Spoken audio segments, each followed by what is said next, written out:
The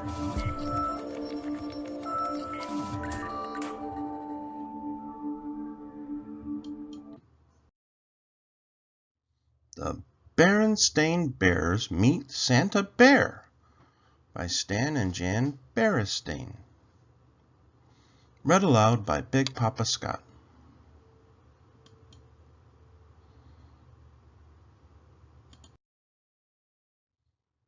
It was just 2 days after Thanksgiving, and the sights and sounds of Christmas could be seen and heard all over Bear Country. "It seems to me," said Mama Bear as the Bear family arrived at the Bear County Mall, "that the Christmas season starts earlier every year." "Yes, isn't it great?" said Papa Bear, admiring the mall decorations. "I'm not so sure," sighed Mama. "I'm concerned that Brother and Sister Bear, too much excitement isn't good for cubs." "No need to be concerned," said Papa. "Brother and sister are good little cubs. I'm sure they'll be calm and sensible about the whole thing." But if Papa had looked at Brother and sister at that moment, he wouldn't have been so sure. They were passing the big new toy store, and Brother and sister didn't look the least bit calm and sensible.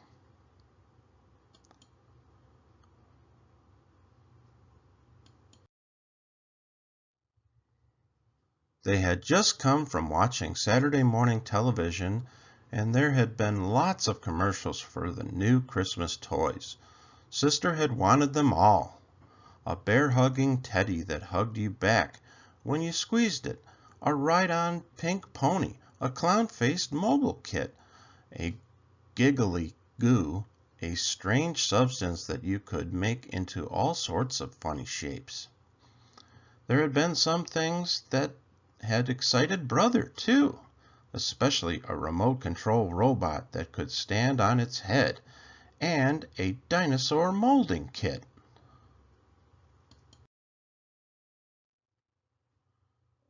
And there they were, right in the toy store window, plus lots more. Sister was so excited she was practically jumping up and down. And when Brother read a sign saying Santa Bear was coming to the mall to meet all his cub friends, she got even more excited. "Santa Bear!" she cried. "Oh, Mama, may I come meet Santa Bear? Please, may I, please?" "In good time," said Mama, sighing again. "Calm and sensible, huh?" she said, looking at Papa. Sister Bear could hardly wait to start her Christmas list. She needed a little help from Brother with the hard words, but she didn't need any help thinking up things she wanted for Christmas. Over the next few days, the sights and sounds of Christmas became stronger and stronger, and Sister's list grew longer and longer. After a while, it looked like this. To see the rest of Sister's list, please turn the page. "You know," warned Brother, "if your list is too long, Santa Bear might think you're greedy and not bring you anything." Sister hadn't thought of that. "Santa Bear has a lot of cubs besides you to think about, all the cubs in the world." She hadn't thought of that either. As she looked at her long list, she began to get a little nervous. "Have you ever met Santa Bear?" she asked Brother. "Sure," answered Brother, who was finishing up his list, which was very short. "A couple of years ago. He asked if I'd been good. Then I told him what I wanted for Christmas, and he gave him my list. And that was that. It was fun." Now Sister was really nervous. She thought of all the times she hadn't exactly been good. The time she and Brother had gotten into a fight and shouted at each other. The time Mama's best lamp had gotten broken and they told the big lie. And the time they had let the room get so messy that Mama had threatened to throw away all their toys. "Oh, I wouldn't worry about those times," said Mama, giving Sister a little hug. "Santa Bear doesn't expect cubs to be perfect, just good." Then she said, "I hope you have your list ready, because tomorrow is the day you are going to meet Santa Bear." Sister gulped. "It's almost ready," she said. "But what about your list for Santa? Yours and Papa's?" "Don't worry about that, sweetie," said Papa. "Santa Bear isn't for grown-ups. He's just for the cubs." "Psst," whispered Brother. "Presents for Mama and Papa is our job, silly. Come on, let's see how much you've got in your piggy bank." Sister had just enough, Brother had enough, and a little extra. That evening Sister made a new list. It looked a lot like Brother's. When they got to Santa Bear's little house in the mall the next day, there was a line. While Sister waited, she began to think about Santa and what a hard job he had. She wondered how he would take care of all those cubs. She wondered where he got all those presents.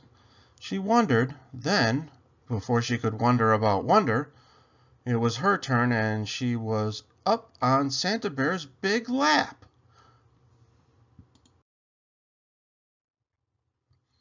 "It's very nice to see you," he said in a deep, jolly voice.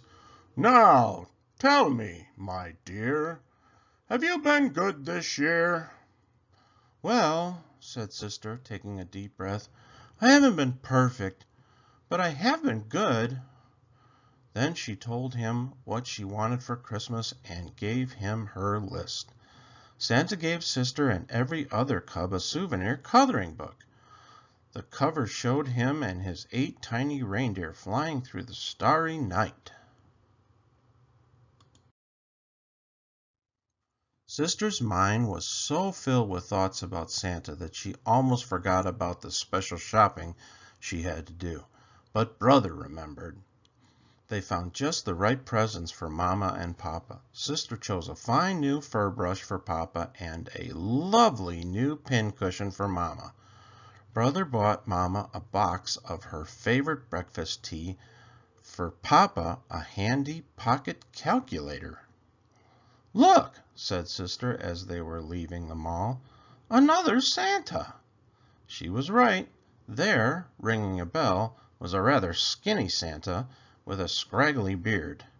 Beside him was a big iron pot that said, "Help the Needy."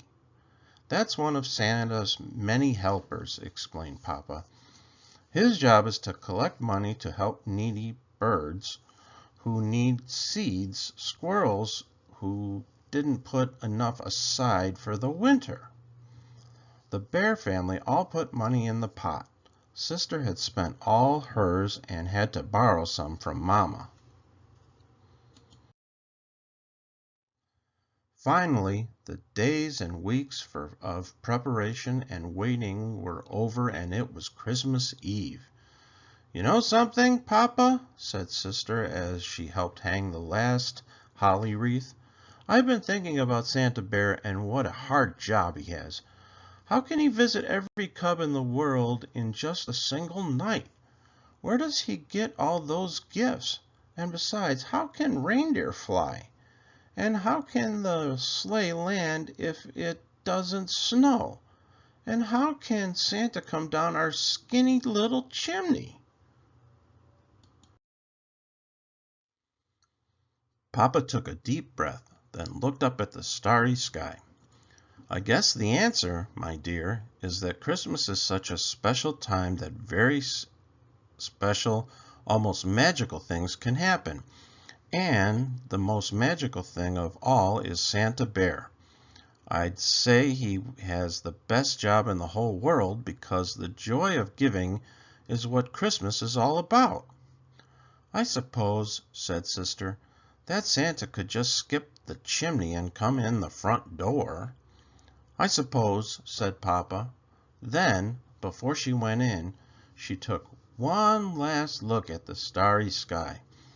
But it had clouded over, And now, instead of stars, there were snowflakes. Thousands and thousands of small, silent snowflakes. Well, she thought, at least that will help with the sleigh. When Sister woke up on Christmas morning, Bear Country was covered with a beautiful blanket of snow, and the floor beneath the bear's Christmas tree was covered with piles of beautiful presents. What fun! What excitement! What shouting! Then, when the excitement and the shouting were over, the cubs watched Mama and Papa open their presents. "What lovely, thoughtful gifts," said Mama. "Just what I wanted," said Papa. It was a very special moment. Sister knew right then and there that Papa was right. Santa Bear did have the best job in the whole world, because the joy of giving was what Christmas was all about.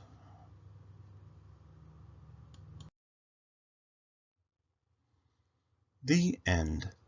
Please hit the like button and subscribe to my channel. Check out the gifts in the description.